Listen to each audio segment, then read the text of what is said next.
Pemirsa, kelakuan bobrok oknum bea cukai terungkap dalam program Rakyat Bersuara semalam. Demi menghindari pajak, mobil klasik James Bond seharga 20 miliar rupiah diselundupkan ke Indonesia dengan mengubah dokumen menjadi mesin rokok seharga 150 juta rupiah.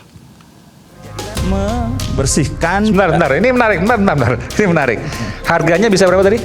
10 sampai 20. Kalau dilelang lepas ya lebih bisa 10 sampai 20 miliar. Ya, karena ini Program Rakyat Bersuara yang ditayangkan di iNews TV semalam mengungkap kong kali kong di Bea Cukai. Koordinator Masyarakat Anti Korupsi Indonesia atau MAKI Boyamin Saiman mengungkap ada penyelundupan mobil Mercedes-Benz klasik bekas syuting James Bond pada 2023 silam. Mobil seharga 20 miliar itu diselundupkan melalui pelabuhan di Semarang, Jawa Tengah. Untuk menghindari bea masuk, dokumen diubah menjadi mesin sigaret kretek seharga 150 juta. Akibatnya, pengimpor hanya bayar pajak 5% plus 2,5 juta atau 7,5 juta saja. Fakta ini menunjukkan ada kong kali kong oknum bea cukai dengan pengimpor nakal. naga saya bongkar aja kemudian dilelang. Akhirnya dilelang 2 miliar.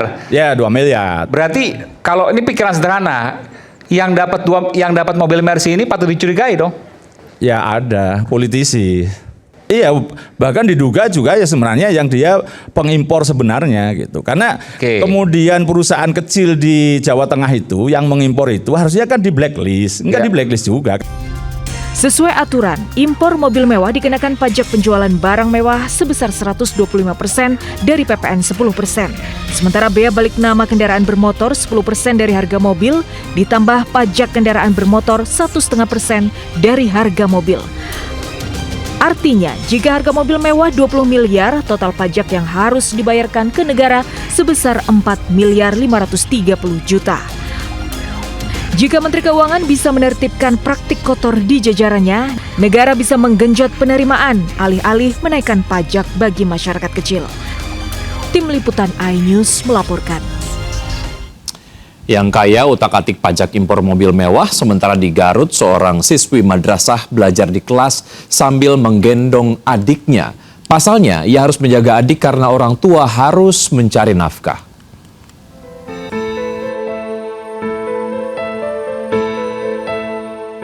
Seorang siswi kelas 7 MTS di Karampawitan, Garut, Jawa Barat menarik perhatian publik. Setelah video dirinya mengikuti pelajaran sembari menggendong adiknya yang masih balita viral di media sosial.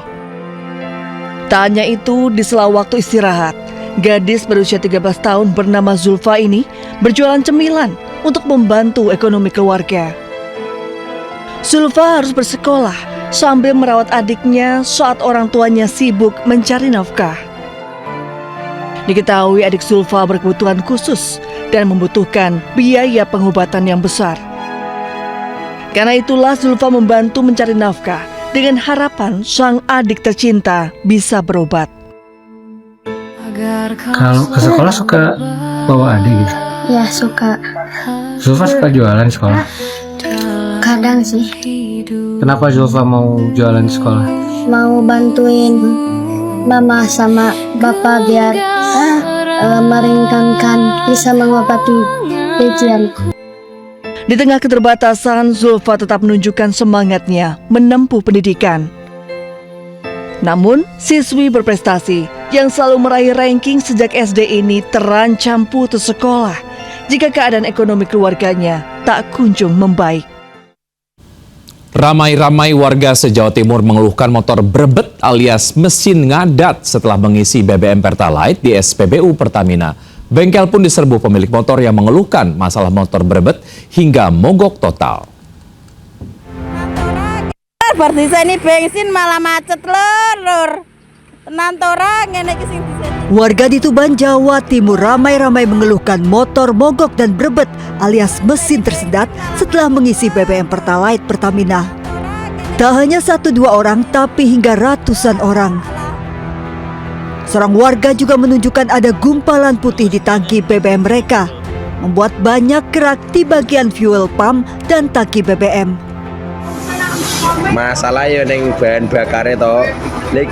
Keluhan motor berebet dan mogok usai isi BBM Pertalite Pertamina juga ramai dirasakan warga Bojonegoro beberapa hari terakhir. Beberapa warga harus membawa motor mereka ke bengkel untuk dikuras di bagian tangki karena diduga BBM tercampur air di SPBU.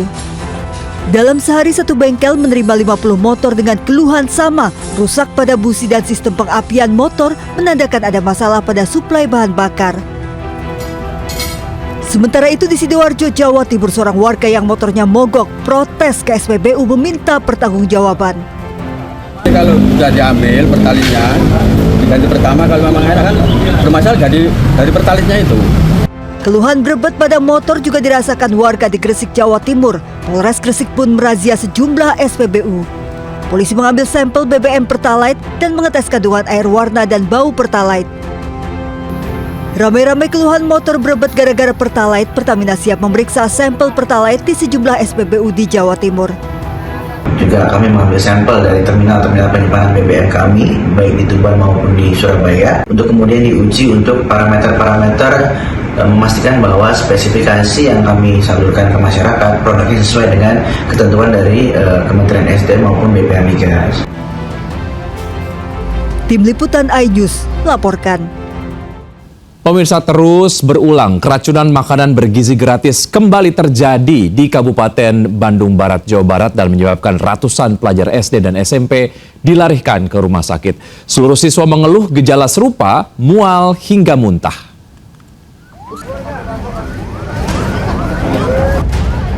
Satu persatu mobil ambulans tiba di klinik Sespil Polri kawasan Lembang, Kabupaten Bandung Barat. Usai mengantar 115 siswa yang diduga keracunan massal, usai menyantap makan bergizi gratis atau MBG. Sejumlah orang tua berkumpul untuk menunggu hasil pemeriksaan medis terhadap korban. Pada Selasa malam, korban terus berdatangan ke klinik. Mereka mengalami gejala sama, yaitu mual, pusing, hingga muntah-muntah. Diduga siswa yang berasal dari SDN 2 Cibodas, SDN Buah Batu, SMPN 4 Lembang, dan SMK PNC ini keracunan massal setelah menyantap menu MBG yang dibagikan pada siang hari. Namun gejalanya baru dirasakan pada malam hari. Tadi itu informasi 115 orang, kurang lebih lah kayak gitu. Mungkin kami belum menerima lagi data yang akurat, dan mudah-mudahan dari jumlah itu kurang lebih 115 orang tidak bertambah lagi. Belum diketahui pasti penyebab keracunan, namun diduga berasal dari salah satu menu, yaitu ayam sayur yang sudah basi. Hingga kini belum ada pernyataan resmi dari Pemkab setempat. Dari Bandung Barat, Yuwono, iNews melaporkan. Ya, kabar insentif 5 juta rupiah bagi pembuat konten positif MBG yang viral membuat geger warganet. Usai viral, pernyataan mengenai insentif tersebut disanggah dan dinyatakan merupakan guyonan belaka.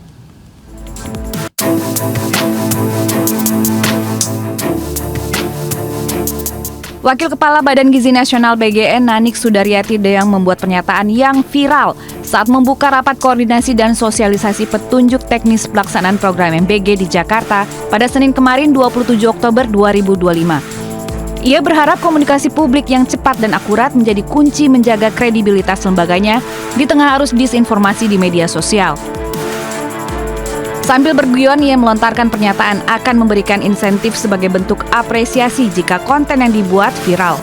Tak tanggung-tanggung, Nanik juga menyebutkan angka 5 juta rupiah bagi si pembuat konten. Hal ini untuk memotivasi para peserta agar lebih kreatif dalam menyebarkan informasi positif tentang program MBG. Tak disangka pernyataan ini malah viral dan menjadi sorotan warganet. Kepala Biro Hukum dan Humas Badan Gizi Nasional BGN Khairul Hidayati mengklarifikasi kabar insentif pribadi ini. Ia menyebutkan pernyataan mengenai insentif tersebut merupakan guyonan yang muncul dalam suasana santai pada acara rapat koordinasi dan sosialisasi terkait teknis pelaksanaan MBG. Karena saat ini ada banyak konten negatif yang tidak benar atau hoaks yang viral di media sosial. Hal ini menjadi penyebab menurunnya kepercayaan publik sehingga koordinator regional dan koordinator wilayah harus jadi sumber informasi resmi dan cepat untuk mengklarifikasi isu di lapangan. Tim Liputan iNews melaporkan.